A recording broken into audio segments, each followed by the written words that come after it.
Building product manufacturers. If you're struggling to get architects to notice your products, you're probably struggling in one of these three key areas when it comes to marketing to architects.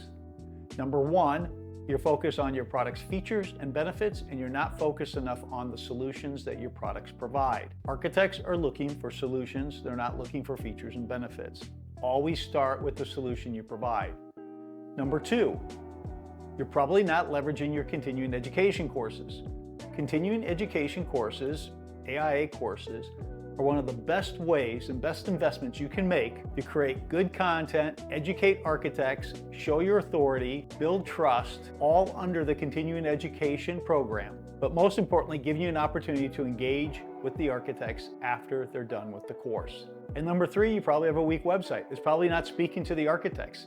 If your website, the first thing you see on your website is the year you were established or the history of the company or features and benefits of the products, you're not speaking the right language. You got to start off with the solutions you provide.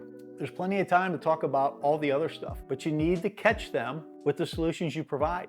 That's what's going to bring them in. So make sure that you focus on the solutions on your website. Make sure you have easy navigation and make sure you have the resources that architects and designers are looking for. Talking about details, specifications, project showcases, testimonials. Listen, architects are risk adverse. You gotta help them. You gotta make them feel comfortable in not only working with you, but using your product. To learn more, click on the Zoom link, schedule a brief call with me. I'll share with you what we do with our clients and how we help them reach and engage with architects.